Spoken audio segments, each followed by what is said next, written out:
suspension like that?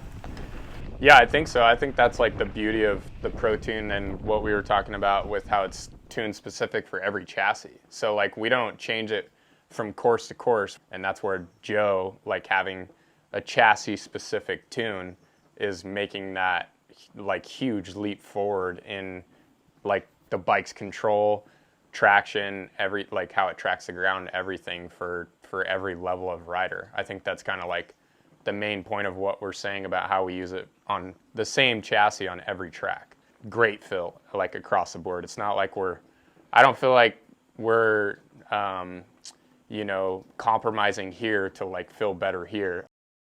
Do you feel like it brings each click of control into a tighter window for you? So you don't see such a big, when you do one click, you don't see such a big swing on the Pro Tune forks and Pro Tune rear ends? Yeah, I mean, I feel like everything is, it becomes, how do I want to word this? Yeah, I mean, it brings everything within a scope that is comprehensible. Like you can make the adjustment and you feel the adjustment, but it's not like a drastic adjustment and you feel like you're out in the weeds. Like it's something that you feel and you can decide whether or not that works for you and go from there. The adjustments, for me, the perfect world is you have minimally 2 clicks of correct. Oh, this one's good. Man, I might just want a smidge more. And the next one will give you just that smidge more, and they'll both be in the window of correct. Like, it's no good if you've got like, man, this one's almost there, and now this one's too much. No. Yeah. Yeah, we want 2, if not 3 clicks of correct on those. Yeah, I definitely feel like once I got on Pro Tune, like the precision of that was increased. Like I could hit my objectives easier because the clickers did what I wanted them to do. Like we had a pretty big squad last year. How many people we have on our squad? 5 riders. Yeah, we had 5 riders. So I got a guy here. You're running your fork, probably like average trail rider. You're probably running the suspension PSIs alone that feel good for a 220-pound dude, like trail rider guy. Like, dude, I'm just going out and doing my backyard loops, right? Yeah. But with how you generate power and how you porpoise and pump and, dude, you're driving stuff for speed, not floating over it. Yeah, you've got that. So you're running your bike big rig style. Not everybody rides like that. And then we got smaller athletes on the team that ride real loose and flowy and poppy, and they're like skirting over stuff. They're not freaking bashing. They're freaking.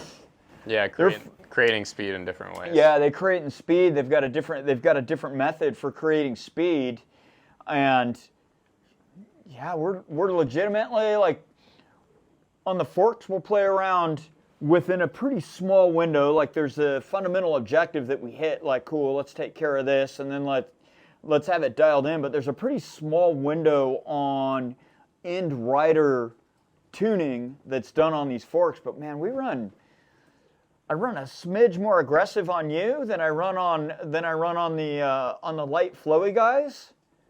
But man, we're running damn near the same tunes in those forks to hit objective, and every single one of you guys is running the same tune in the rear shock to hit objective. I'm like, yeah, it's super cool to see like that wide range and have everything dialed into like a point where it's like, yeah, this window of go-to package and this go-to development piece on the back makes that rig work. And then, yeah. For a lot of different riding styles. For a lot of different riding styles, a lot of different courses, man. A lot of different speeds. You know, you're riding a bike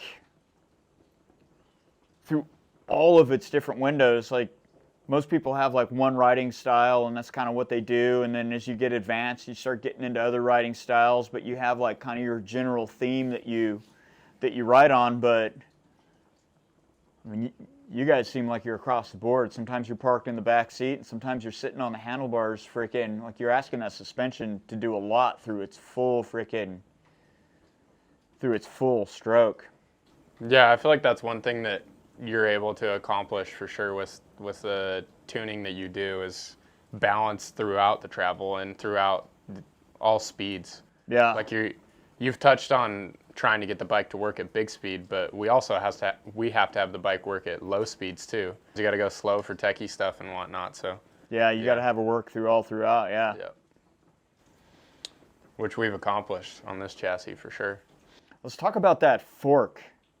Like, we've ran a couple of different iterations of that fork, and man, I don't have enough good things to say about what's going on inside that fork, like straight out of the box, like how the objective through travel stroke and being able to tune it for different courses, like that fork's got everything going on in there. But yeah, we do stuff inside that fork. What did you feel? And like, what did we start off with? What raised an eyebrow when we started going fast on these forks? I mean, it was the biggest eyebrow raiser for me was the feedback into the hands. It was more than I would have liked it to be before we started kind of diving into it. Almost like the pedal notch on the rear end of a bike. Like, yeah, man, I can make this work, but it's just a little bit too harsh. And it's funny, when it's a little bit too harsh, dude, that tire on those rocks is saying the same thing. That thing that goes and does that through your hands and gives you arm pump and just translates to the brain, like, this doesn't feel as good as it should. When it hits that tire, it's not getting as much traction as it should. Yeah, and front wheel traction is very important, as every rider knows. Oh, yeah. Yeah.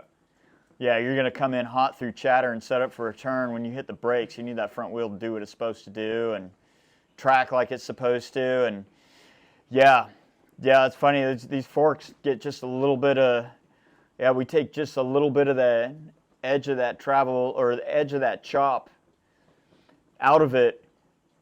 But again, it's leaving the deep travel magic, so it's still there. So like when you're driving power through it and you're like, you guys, like most people are jumping over bomb holes and stuff, and you guys are actually pumping those things trying to get speed. Like, you're not doing that with a mushy fork. Like, you need to be able to drive the power and have that support and have all that Fox magic there. But just take that little bit of edge out on that high frequency. Yeah. Settle the front end down. More front wheel traction.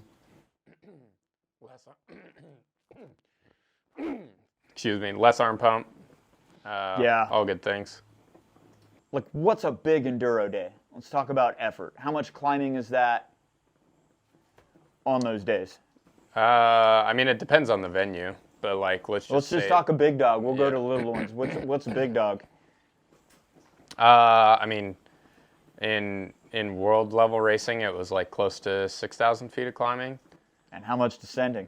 Yeah, I mean, if it's a place that has chairlifts, then yeah, that 6,000 foot day is turning into, over 10K in descending. Yeah, and it's funny. So you can have a fork that works. So maybe got just a little bit more. It's like, man, it could be better. It could be better, but I can make her work. But what does that mean at the end of a 6,000 foot day? And you're freaking pinning it, man. You're hauling ass on the last stage of the day. Are you not trying to go as fast or faster than the first stage of the day? Yeah. And you're freaking banging through chop? Yeah. But now you're tired. What does that smooth out mean for this and being able to hang on to the bike and actually pin it on your last run? What? Yeah, it's huge. I mean, the last run and every run, honestly, like let's say it runs 5 minutes and it's steep with a lot of braking, like everyone's experiencing some level of arm pump in that situation. Yeah. So like, let's say the last minute you have to go into salvage mode because your arms are pumping out. Yeah. Like if you can get rid of that, like that harsh edge and the fork is now not giving you as much feedback. So now instead of the last minute of salvage, you're only doing like maybe the last 30 seconds, maybe it's cut in half or something. That's significant because if you do that over 4 stages, and that's a lot. Yeah, it's gonna be a lot in the overall, overall positioning, overall time. Yeah, I mean, you're always going to get chatter and feedback like, dude, you're ripping down these trails super fast. But if you could take if you could take those freaking bumps out and just freaking round them off a little bit, and you take the intensity of all of that, like, it's almost like you get a run for free by the end of the day. Yeah. Like, pretty much. Yeah. Yeah. Suspension stuff, we do a couple of different things. We start off, we got like, we do telemetry. We don't build a shock solely off of telemetry, but we know what a good shock's going to look like on telemetry. So we'll get kind of like a base platform going. I don't know. Talk about it like we work on the telemetry numbers. Like, what do you see when you're working through telemetry, going from stock, and then we start like building up the different platforms, getting them dialed in. Like, what do you see when we're working with telemetry numbers? Yeah, I mean, the telemetry that we've done is like it lays everything out on a graph for us. So then we're trying to like find like outlier X and like Y and like have them meet a little more in the middle. Like, what do those graphs look like? Like, yeah, I mean, they're complex. Like it's a matter of like comprehending what you're actually looking at. Yeah, because you end up with like a graph, and like we'll start off stock, and basically not the stock feels pretty darn good, but like when you go and you graph it out, like cool, these graphs are just taking like all the hit points, and you end up just having like peaks and valleys all over a screen. And then as we start doing like the basic, getting the shock tuned, specifically the fundamentals of the shock, valving, the porting diameters, the freaking bell mouthing on, when we start getting like all the inside stuff done, yeah, you'll have like a piece of paper on a shock that works pretty good, and then like the numbers, they start getting closer and closer together, and they start getting like what a textbook good scatter graph looks like. And then yeah, once we get the chassis dialed in, like, yeah, we race these things globally, all over, everywhere. And after we get the chassis dialed in, we don't run different tunes for different courses. Like, everything we do is, sometimes we play around with air volume, the volume reducers. But I mean, generally, like, what are we working off? We're working off of knobs and air PSI. Yeah. Clickers. Like once you get the tune locked in, like, what you do internally, we're not switching it from one venue to the next for sure. We're just maybe a compression click here and there, a bit of rebound, but yeah, and that's super cool because time's always a premium. Like, yeah, it's just not necessary to do different specific tunes for, like, all the knobs do what they're supposed to do, the air does what you think it's going to do, and yeah, it's just dialed in. World enduro level stuff to freaking the tamer enduro, like fast pedally courses. Like, yeah, we're just all working off the same chassis. Yeah, which bike did you guys start working with? Alchemy. Yeah, we started with the Black Arctos. So that was a real specific bike. That was like a sign, kind of a VPP. Yeah, the thing, little swing link in the bottom bracket, pretty conventional shock mounting. Like, yeah, that little sign link in the bottom bracket gave that thing an incredible pedaling platform. But yeah, the thing was quite amazing. But when you started hitting big Mach speeds, that pedaling platform, when you were like light on the travel, it eventuated chop and lost traction. What did you feel on that thing? Yeah, I mean, the pedaling platform was sweet for pedaling, but not so sweet, especially when you're on the brakes. Yeah, on the brakes, rear end super tall in the travel, and yeah, so we had that bike, and yeah, we played around with it with the out of the box stuff, and then there were some specific things that we wanted to address. Of course, we want that thing to pedal right and do all the things, because, dude, we do what, like 5,300 foot climb days on those freaking super mega events and stuff that we do. Saddle. Yeah, so that thing's got to do all the cross country things that those big bikes can do. But yeah, we had to took the chop out of the downhill, which equals better traction. And then we moved on to what was the next bike we had after that thing? This? No, we went for those Arctos, and they had that 29. Oh yeah, it was just Arctos 29. Yeah. And then we went mullet with that bike. Yeah, we went mullet. Just get a little bit more snap out of the rear end, getting it through tight stuff, or... Yeah, I mean, we got, I don't know, just more stability, it felt like, out of it. Yeah. And then they changed the link a little bit for us, so then you had a better platform to work with. Yeah, we did have a better platform to work with, but yeah, she still had chop. Like, that was a relatively small bike we were doing huge terrain on. Yeah, I mean, it was a 140 bike, and it rode like a shallow 140. Yeah. It didn't ride like a deep 140. Yeah. And we couldn't overstroke it or anything. That was what we had with the shock length.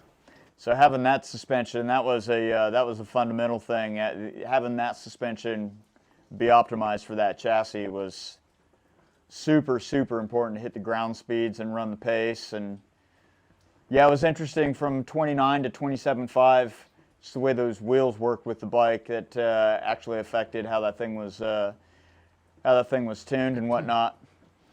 And then as things progress, technology progresses, we go different directions on the team directive.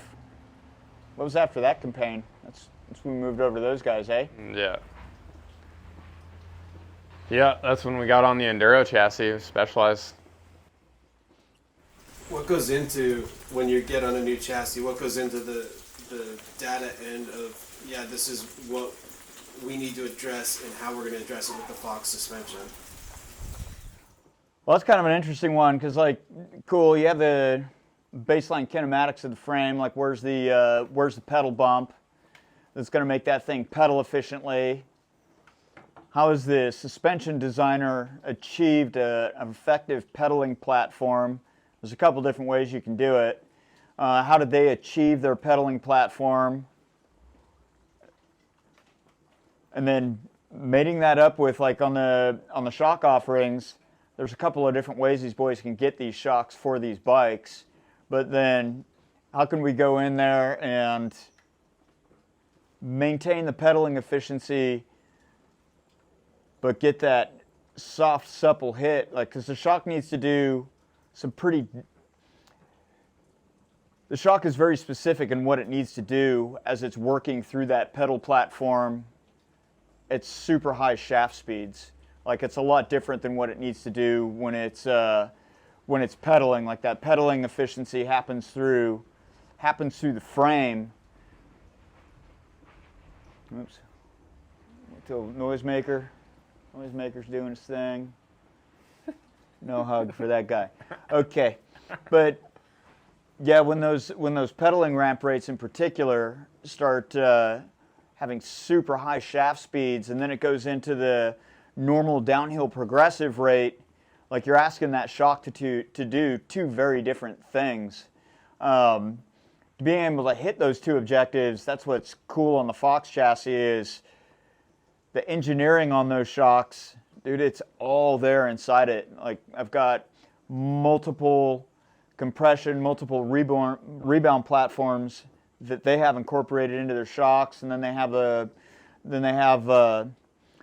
porting that affects the tunes, and it's just, I've got so much to work with inside that shock. I can actually make it do two different things at high velocity, so I can have it do what it needs to do and optimize what it's doing through that initial pedal stroke where the suspension design wants that thing to pedal nice. And yeah, I can have the shock do something totally different there at big speed, and then transition over to when it gets into that normal downhill progressive platform deeper in the shock, it transitions over, and it's like a smooth transition between the two different platforms that we kind of modify and massage to work together at those big speeds. That's in a nutshell how we make this suspension feel so good at big speed on these longer travel bikes in particular. The short bikes get the same benefit.